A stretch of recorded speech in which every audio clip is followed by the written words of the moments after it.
เจริญพรท่านสาธุชนทั้งหลายรายการธรรมทานจากวัดพุทธปัญญาเมืองโพโมนารัฐแคลิฟอร์เนียประเทศสหรัฐอเมริกาวันที่13 มกราคมพุทธศักราช2568มาพบกับท่านผู้ฟังท่านผู้ชมโดยถ่ายทอดสดจากวัดวชิระธรรมาภิรตารามเมืองซังกาเลนประเทศสวิตเซอร์แลนด์เจริญพรโยมพยาวเจนพนัทโยมเคนธนาเจริญพรท่านผู้อำนวยการนาฬิกาทรายเจริญพร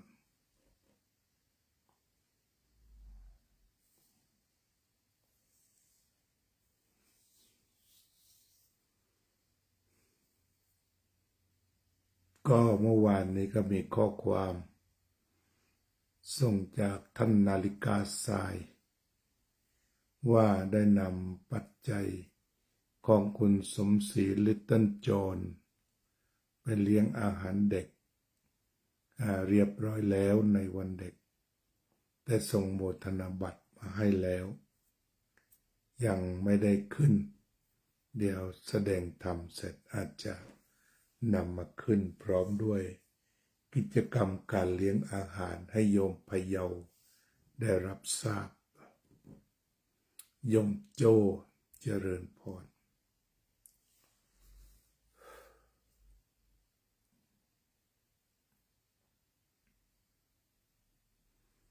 ก็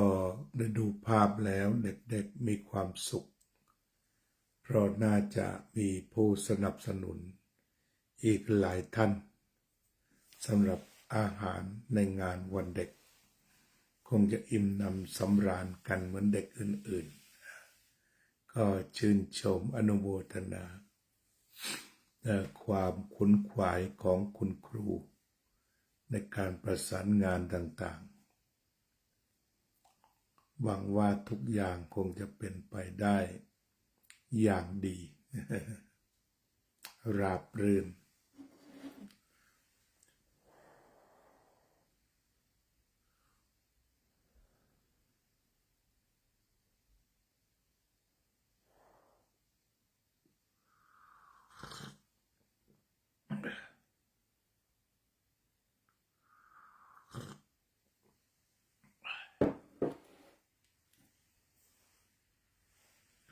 วันนี้ก่อนเข้ารายการ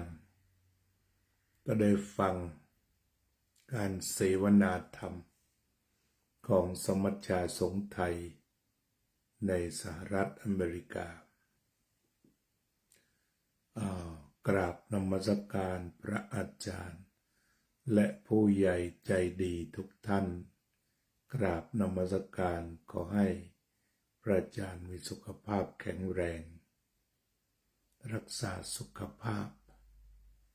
ตอนนี้ก็เรียกว่าเข้าปีนี้ก็รู้สึกแย่อ่อนแอรู้สึกอ่อนแอวุบลงตามภาษาคน68การรักษาสุขภาพก็เป็นไปเท่าที่เป็นไปได้เจริญพรโยมกัลยาว่องทิพย์คงคากับแบบผู้สูงอายุทั้งหลาย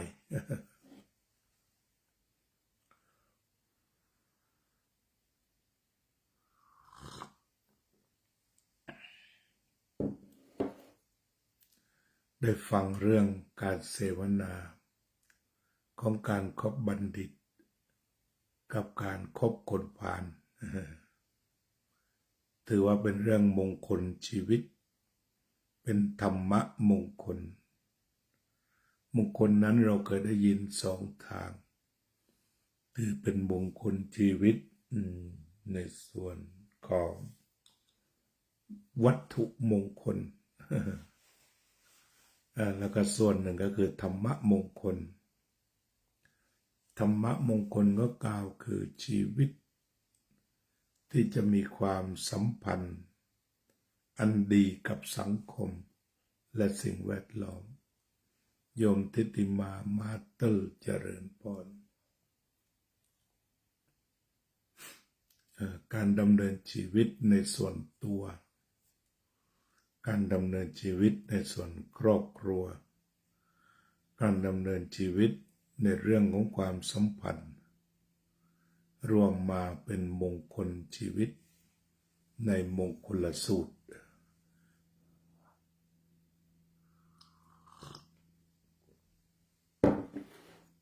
พระพุทธองค์ตรัสไว้ในมงคลสูตรมงคลสูตรนี่ก็คือร้อยเรียงเอาไว้ว่าในเรื่องของมงคลขึ้นข้อที่หนึ่งการไม่คบคนพาลการคบบัณฑิตก็หมายถึงว่าความสัมพันธ์ระหว่างบุคคลกับบุคคลหรือบุคคลกับสังคมหรือชุมชนมีบทบาทในการกำหนดชีวิตจะไปดีถ้าได้พบบัณฑิตชีวิตจะลำบากถ้าไปคบคนพาลนี่ก็เป็นเรื่องสำคัญเกี่ยวกับมงคลชีวิตแต่ในการคบมันก็จะซึมซับเกี่ยวกับนิสัยจากสิ่งแวดล้อมที่เป็นอย่างไรลักษณะนิสัยก็จะปรับไปอย่างนั้นคืออาการคบเนี่ยนอกจากคบคนพาลหรือบัณฑิตแต่ยังจะหมายถึงว่าสิ่งแวดล้อมการอยู่ในสิ่งแวดล้อมอย่างไรของคนก็มีอิทธิพลต่อชีวิตแบบนั้นการดำเนินชีวิตในตัววัฒนธรรมจะเป็นตัวนำการนุ่งห่มการใช้เสื้อผ้าการใช้ของใช้ไม้สอยต่างๆก็มักจะเป็นไปตามสิ่งแวดล้อมนั้นๆจะมากหรือจะน้อยก็อีกเรื่องหนึ่ง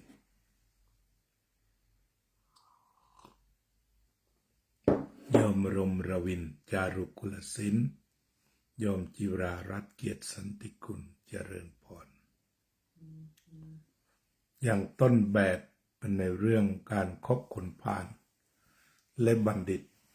มีผลต่างกันก็เล่าเป็นนิทานว่าณริมฝั่งแม่น้ำคงคามีต้นไม้สูงอยู่ต้นหนึ่งนกแขกเต้าผัวเมียคิดว่าหากได้อยู่บนต้นไม้นั้นก็จะเป็นเซฟโซน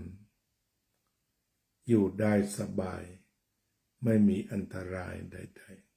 ๆเลยพากันทำรังและ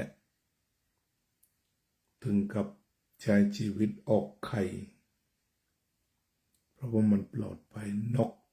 เวลาที่มันจะออกไข่สร้างครอบครัวก็ต้องดูสถานที่เหมือนกันอันนี้เขาก็ดูทำเลแล้วว่าเป็นเซฟโซนไปหาอาหารจากที่ไหนมาก็สามารถนำมาได้นำมาเลี้ยงลูกน้อยได้ก็เลยตกลงปลงใจที่จะให้กำเนิดลูกที่นั่นทีนี้เมื่อให้กำเนิดเสร็จแล้วเลี้ยงดูอยู่มาวันหนึ่งมีลมหัวด้วนเรียกว่าอย่างนั้น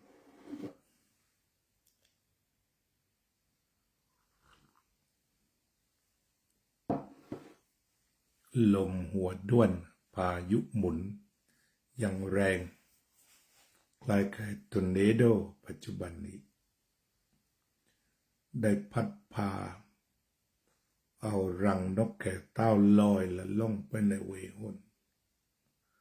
ตัวหนึ่งก็ไปตกที่กองหอกของโจรจึงตั้งชื่อว่าสัตติคุมภะแปลว่ากองหอกอีกตัวหนึ่งลมพัดพาไปตกลงไปอยู่บนดอกไม้หน้าอาสมฤาษี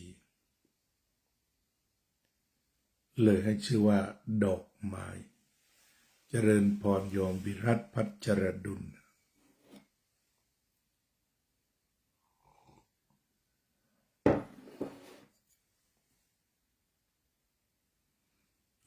ก็เรียกว่าตกลงมีทั้งชื่อกองหอกและชื่อดอกไม้จนกระทั่งการเวลาผ่านไปทั้งสองนั้นโตขึ้นตามลำดับแต่ละตัวนั้นก็ได้ซึมซับเอาวิชาเอาความรู้ที่อยู่รอบๆตัวขึ้นไปด้วย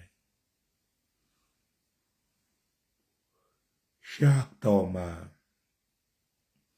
วันหนึ่งพระเจ้าแผ่นดินองค์หนึ่งต้องการเดินทางประพาสอุทยานท่องเที่ยวไปในที่ต่างๆและพลัดพรากเมื่อเข้าป่าแล้วก็พลัดหลงกันระหว่างกลุ่มของพระราชาเองและกลุ่มของผู้ที่ติดตามไม่ทันสุดท้ายพระราชาก็หลุดไปคนเดียวอ้างว้างเลยทีนี้ก็ขี่ม้าเรื่อยไปก็ปรากฏว่าขณะที่กำลังพักเหนื่อยใต้ต้นไม้ต้นหนึ่งได้ยินเสียงเหมือนเสียงคนเหมือนเด็กเอาพระราชาคนนี้มีทองเยอะมีเพชรเยอะทองเพชรเต็มไปหมดพูดแล้วก็บินหายไปก็หมายความว่าโจรได้ฝึกให้ดูต้นทางว่าถ้าเจอของดีๆก็รีบมาบอกนกแขกต้าตัวนั้นก็ได้ทำพูดตระเวนแนวหน้าเจริญพรโยมโซเฟียได้ทำหน้าที่ตระเวนลาดตระเวนก็ปรากฏว่าพระราชาเห็นท่าไม่ดีคงจะไม่ดีแน่ได้ยินเสียงเด็กพูดได้แล้วก็หายไปพระราชาก็ไปรู้ความจริงก็เห็นเป็นนกที่บินไปแต่เสียงมันเสียงเด็กจึงควบม้าวิ่งไปก็วิ่งไปได้ยินเสียงเหมือนเดิมอีกขอให้พระองค์เสด็จมาดีพระองค์เสด็จมาดีพระองค์เสด็จมาดีก็โยมโสภาด้วงเจ้ยเจริญพร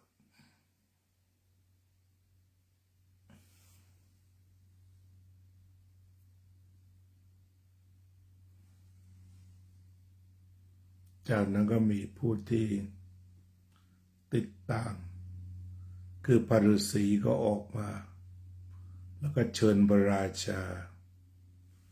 เข้าไปพักผ่อน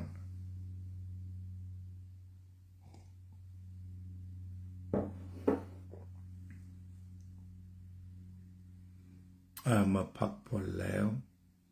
จึงถามพระราชาว่าทำไมนกของท่านน่ารักพูดจาไพเราะชื่อก็ชื่อไพเราะ เจริญพรเจริญพรโยมโสภาอยู่ที่ไหนนะเหมือนเคยมาชมรายการแล้วหายไปนานนึกไม่ออกแล้ว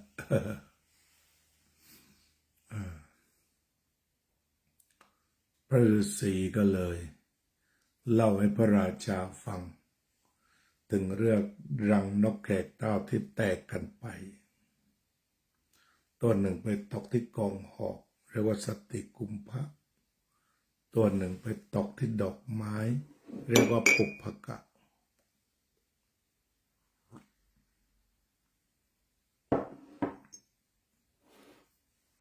เจริญพรโยมหญิงปัญญา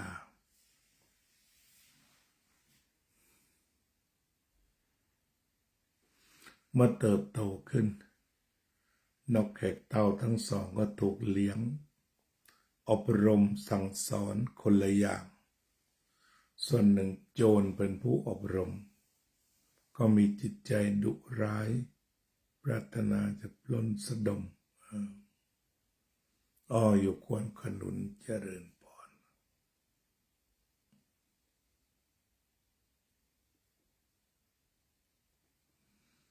ส่วนที่อยู่กับพระราชา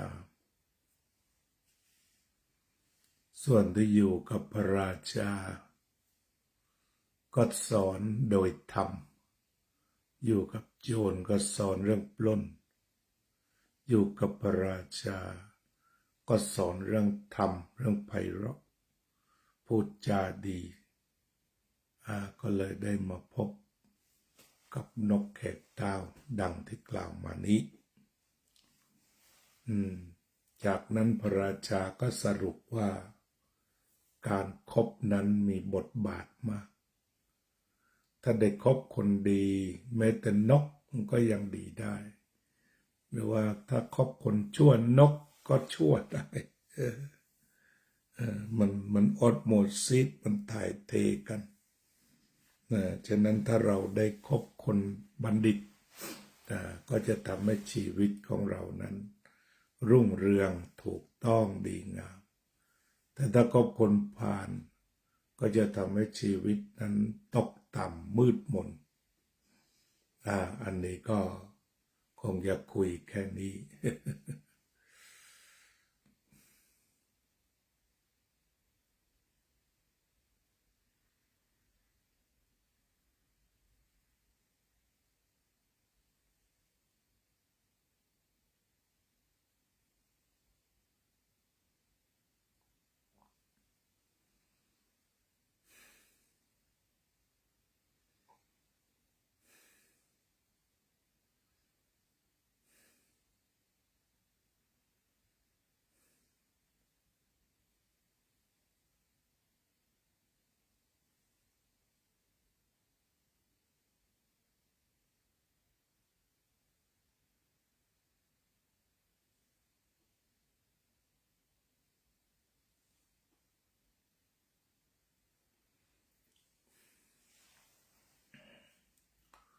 สัพเพ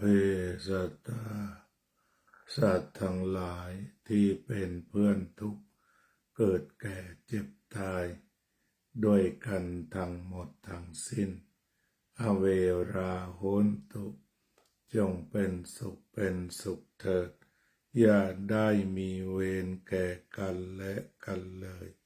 อัพพยาปัจจาโหนตุจงเป็นสุขเถิดอย่าได้พยาบาทเบียดเบียนซึ่งกันและกันเลยอานิคาโหนตุจงเป็นสุขเถิดอย่าได้มีความทุกข์กายทุกข์ใจเลยสุขีอัตตานังปริหารันตุจงมีความสุขกายสุขใจรักษาตนให้พ้นจากทุกข์ภัยทั้งสิ้นเถิดอภิวาทนาสีลิสนิจจังวุธาปจายโนจัตตารโอธรรมาวัฏันติอายุวันโนสุขังภะ